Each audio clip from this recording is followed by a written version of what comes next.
Hello, everyone, and welcome to our creative session, Polymer Clay Pendants.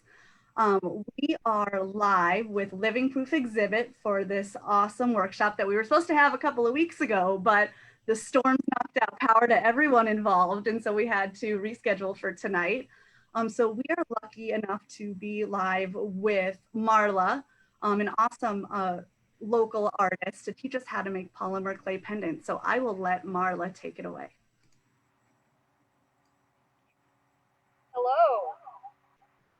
Tonight we're going to be working with polymer clay, and we're going to be doing a specific technique with polymer clay, and we will be able to form what we make into a pendant.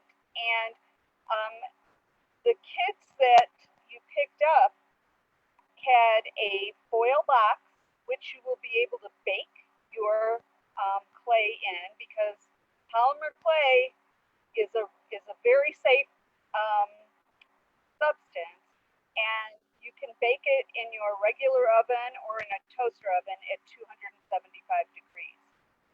So, but this little foil tray will be exclusive for your polymer clay, so you don't have to use your regular cookware. And you should have a little paint pot. It's about a 1-inch paint pot with a couple of rhinestones in there in case you want to embellish your pendant. But that paint pot also acts as a cutter, because we will want to cut an approximately 1-inch circle out of your clay to fit into your pendant, which you also received a bezel, a little round bezel that you can put on a chain, or you can put on the ribbon necklace that I provided. We didn't provide rollers, but this is the kind of roller that you normally use with polymer clay. It's an acrylic roller. What I did was I put a marker in each one of the packages so that you could use it to roll out the clay. If it's uncomfortable, just take a pill bottle or a jar and use that to roll out your clay. You have a blade, which I have to warn you to be very careful about using the blade. Keep it away from kids, keep it away from your fingers. Just use it for cutting the clay. And then I also put a dowel in your packet, and that's for making holes, you'll see. And I put a toothpick in there, if you can find that. And I put the important thing is a 5-level clay stack, a 2-inch 5-level clay stack. And then I put a piece of parchment paper, and I put a tip sheet, an instruction sheet, which you might want to save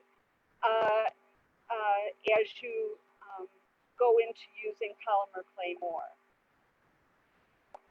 The technique that we're going to be doing is called makume gane.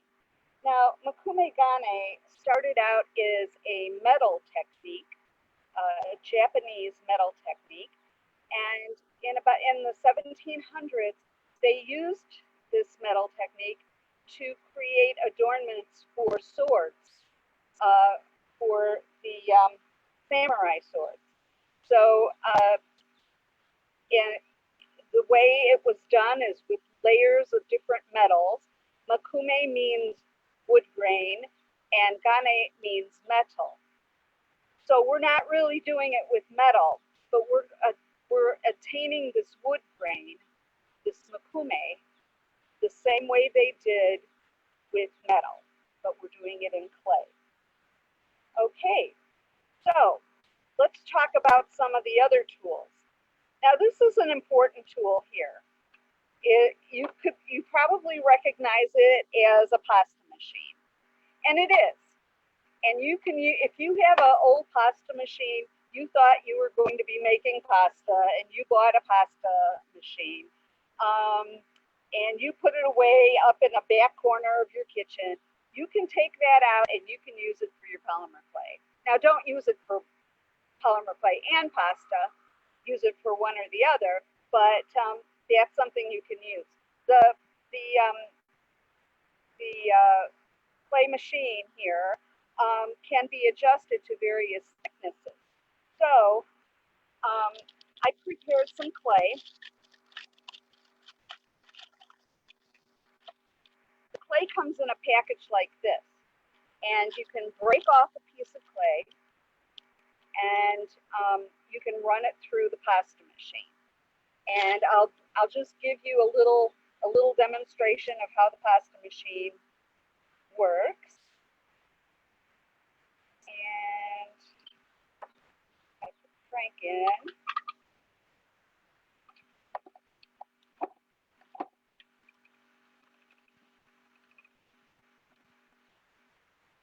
And it elongates your strip of clay. And I'm putting it through again. The conditioning is really important, and all the clay that you received has been conditioned all over my dining room table. And so it's quite a process because I like to put it through about 20 times.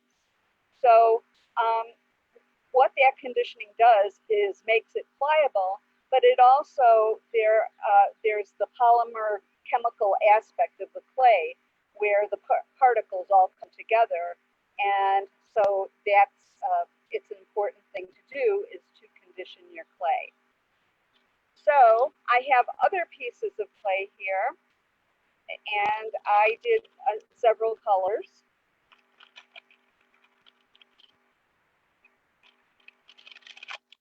And I just wanted to show you what they all look like. And then I'm going to set them aside because what I did was I had stacked them up and I had cut 2-inch squares of the polymer clay. Okay, and I rolled it out, got out any air bubbles. You can also put it through on a thicker setting of the pasta machine, and then we'll go through the cutting and stacking process. So what I want to show you is what to do with your stack of clay.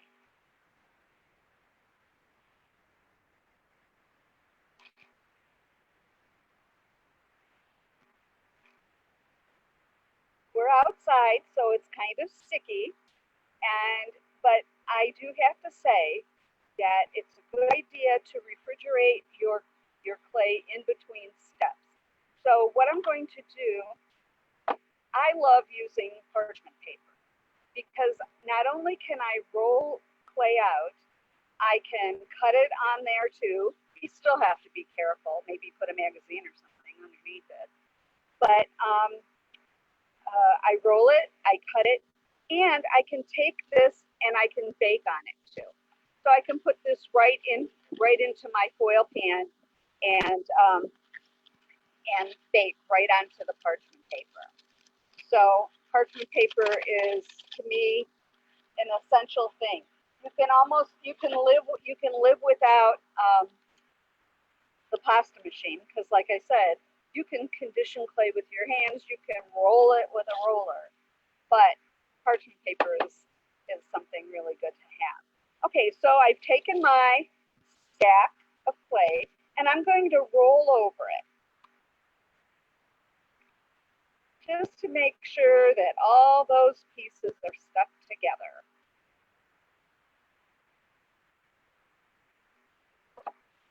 And then I'm going to take my blade and I'm going to cut the stack in half.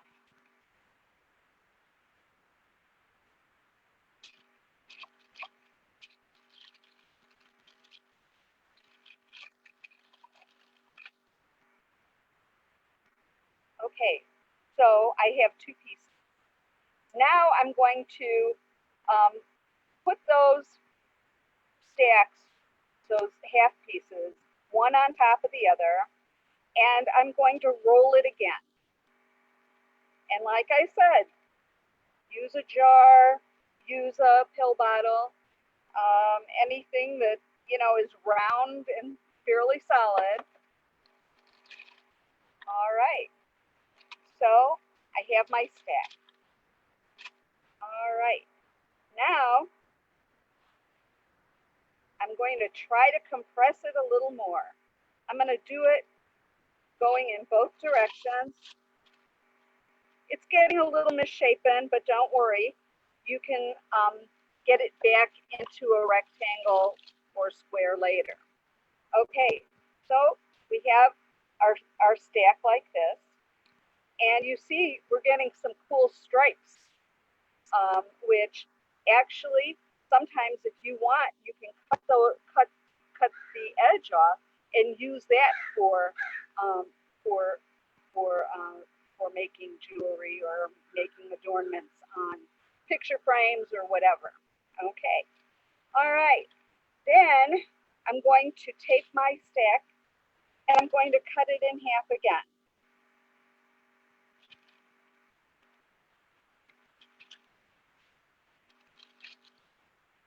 Okay, I have two pieces. I'm going to stack them again. Don't worry if they're uneven, doesn't matter. But as close to even as possible. Okay, and then I'm going to roll again.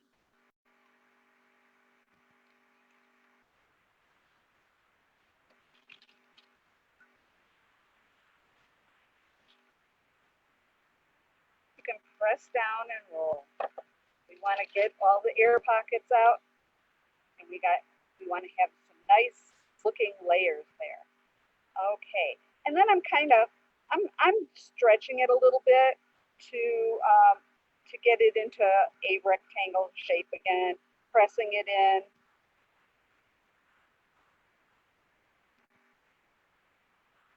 Okay.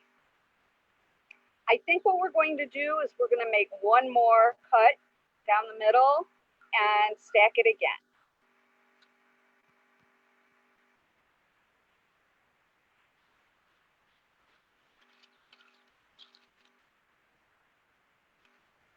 It's really sticky.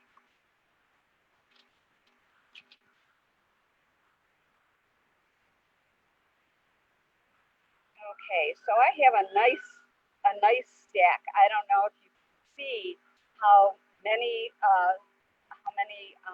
layers we have in there, but it's kind of neat. All right. So once again, I'm going to be pressing the sides, the ends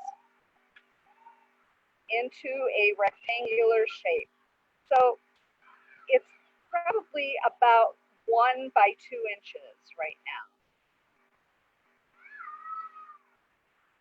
All right. So what we're going to do is we're going to make some cuts into this clay, into this layered stack of clay. And we're going to be poking things into it. So some of the things that I suggest would be your blade that you have. You can really cut it all the way through, but remember where all the pieces are because you'll press it back in again. So what I'm going to do, I have a wavy blade, and sometimes you see blades like this to cut carrots and stuff, but this one is specifically made for doing clay. So I'm going to, and these blades, they're made by Sculpey, and you can use these and you can bend them, which is really nice. So you can make curvy cuts. So I'm making a cut, and I will show you making another cut across. I made like an X. I'm making one that's more across the whole rectangle, and I'm making a straight. So we'll see if I'll hold it up so you can see my cuts. And that's where they are. Okay. But you can cut it whatever way you want. Then we're going to take your dowel, or know, I have some kind of a skewer here, but any kind of pointy things that'll dig into the dough. So I put the clay back after I cut the pieces, and so I'm going to take the dowel, and I'm going to go down a couple places in the clay. Actually, I did like 4 places, but it doesn't matter. It's whatever you want to do. Okay, so I don't know if you can see that, but there are 4 holes.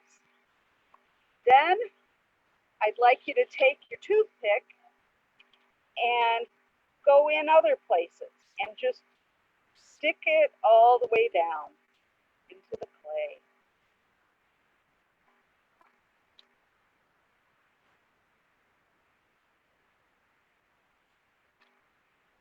All right, so simple tools, cheap tools. Almost everything that I bought for this project, I bought at places like the Dollar Tree. Or, you know, you do have to go to a craft store to buy clay or to buy specialty blades and things like that, and a roller. But all the other stuff is stuff that you either have around the house or you can buy very cheaply. Okay, so my clay block looks like this, all full of holes. Now, somewhere in your box, you should have a little ball of clay. And what this is for making a snake. Because what we want to do is make a snake that's thin enough to feed down into those larger holes. So I'm going to roll my snake.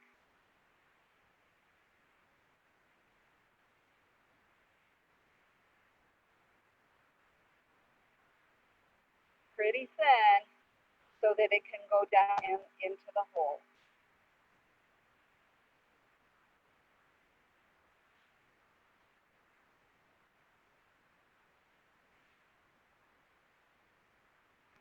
And then I'm just going to chop it off with my fingernail at the top.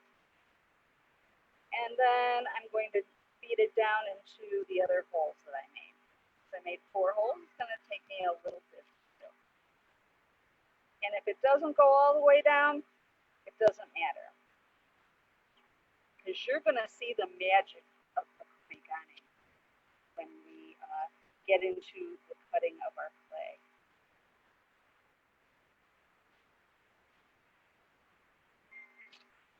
All right. Carla, Yes? we have a question. Okay.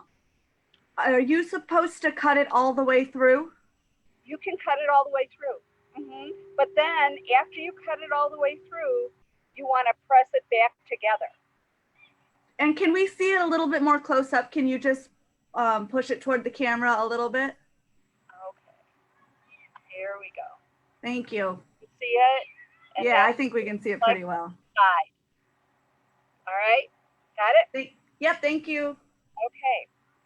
All right. Now we want to take we want to get everything kind of pressed together. Something else I wanted to talk about is other embellishments that you can use for your clay, either on your layers or after you make when you make your pendant and before you bake it. You can use mica powder, which gives things a shiny quality. But I have a secret. Now, mica powder is also found in cosmetics. And so you can go to the Dollar Tree and buy a thing of silver or gold eyeshadow or a pinkish eyeshadow. And it's very shiny. You can use that on your polymer clay. It's cheaper than buying the products that are made for art. So our next step is to roll out the top of it to get it kind of flat.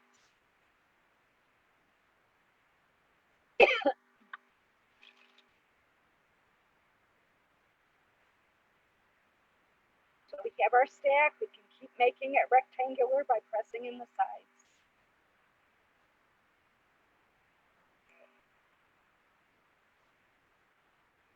Now, normally at this point, and you guys at home can do this, you can put this in the freezer for 15 minutes, a half an hour, or the refrigerator. Just set it in there, set it on top of something, and then take it out so it's firm. And you can leave it. I had clay in there for a couple of days, okay, in my freezer. I take it out, I can slice.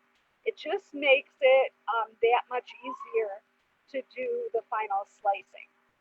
I will be doing it here outside, but we'll see how it turns out. Okay, so now we're going to cut it horizontally.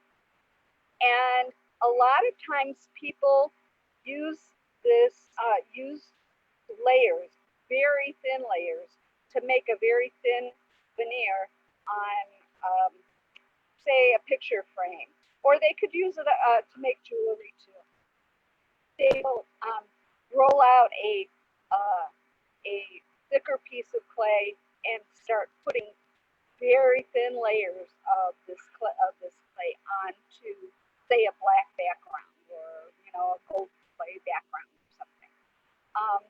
But what we're doing is to make it easier for us, and so we'll have something that we can cut out and put in in our bezels. These things, we're going to cut around 1/4 inch slices. And it could be a little thicker than that if you're having problems slicing. And be very, very careful slicing. So I'm taking a blade, and sometimes I will even set it on end and cut it down, which is not. Carla, we have a question. Sorry. Okay. What we have the question, what do we do with the clay snake? The clay snake was fed down into the larger holes that I made with the dowel. So if they make some holes down into the clay with something that's thicker than a toothpick, they have a hole in there. They make the snake thin, and then feed it down into that hole. Okay, I think that makes sense. Thank you. And then cut it, just cut it off at the top with your fingernails. Okay? All right. Any other questions? I'm happy to answer. I don't think so. Not right now. I'll keep letting you know. All right. So now what I'm going to do is, without refrigeration, so we don't know what's going to happen, I am going to cut a slice this way, the long way. Not like this, but across this way. So I'm going to take my blade and I'm going to cut off about 1/4 inch off the top.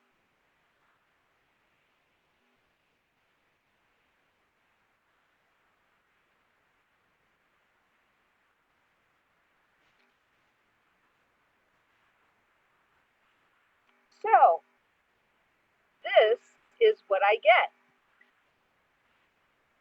And that's the magic of mukumegane. Do you see it? Does everyone see it?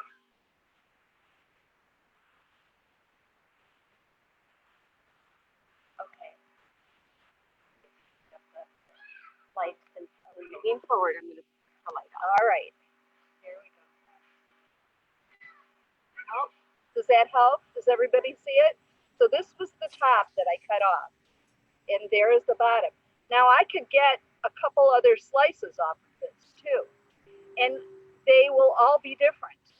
They'll have a similar color scheme, but because they're at a different place in the stack where the impressions went down, they'll be different. Okay, so I think what I'm going to do is, while we're here, I'll cut another piece.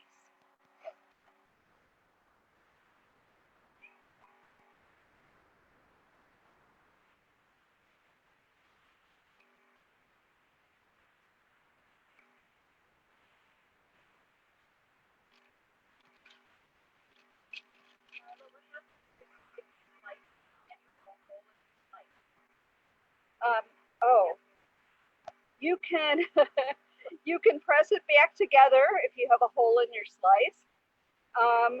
Maybe that would be the place that you would want to put your rhinestone or a sequin, or you could take another little piece of clay from your ball of clay, and you could have like a 3D effect.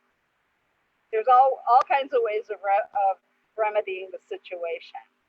Now, the clay that I use,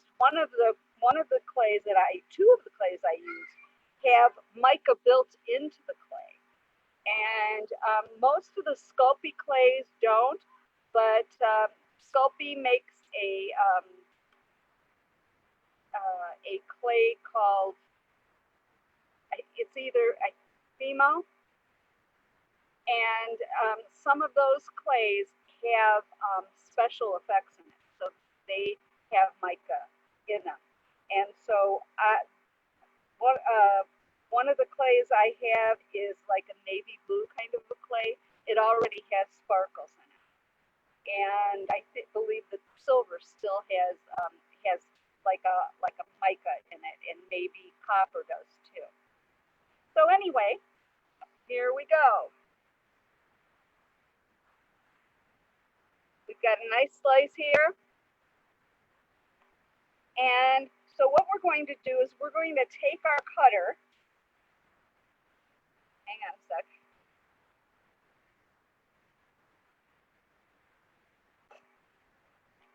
I'm going to use a cutter like this. You would use your cutter that your little bottle that you came with. Take the lid off, take the rhinestones out, and turn the bottle part over, and look at your piece and find the most pleasant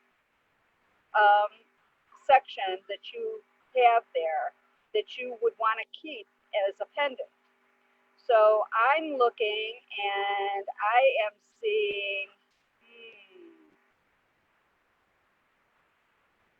I might want to cut a piece that doesn't have a hole in it. But no, I'm seeing a piece that I really kind of like. So here I go.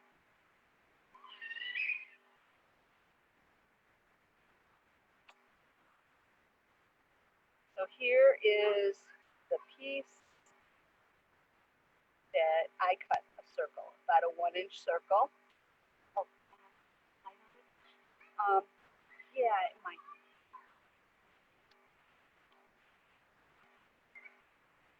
There it is, 1-inch circle.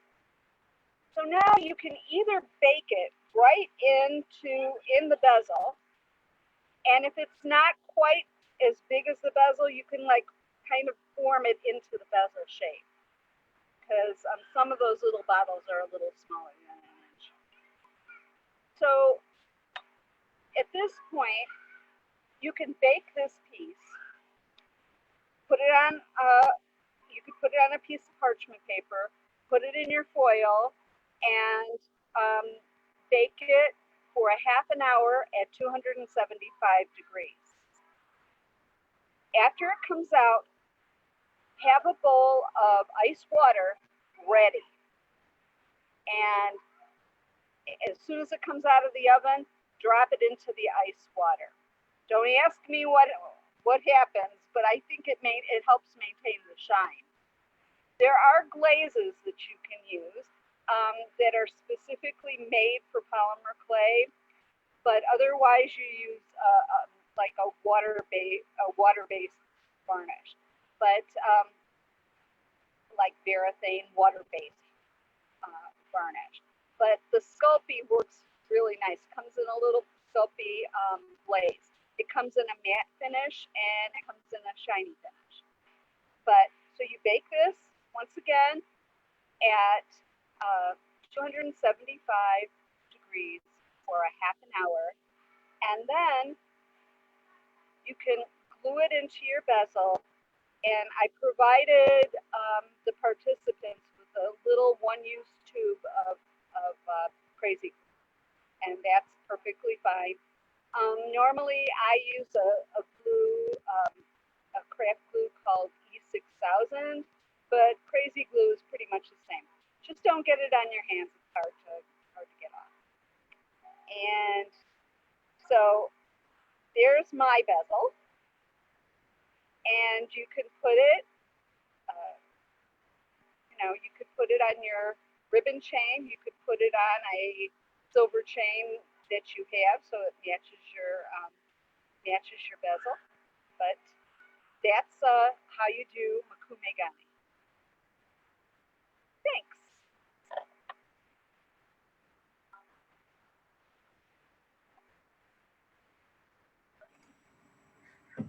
So Marla, is this about time when we would want to end the Facebook live broadcast?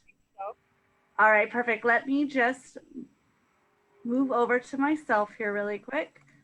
Well, thank you everyone who joined in with us today. And if you'd like to join in for next month, we'll have another great creative session with Living Proof Exhibit. And if you sign up now, you can even get a bag of materials so that you can join us via Zoom and do this at home. So thank you all for joining and have a great night.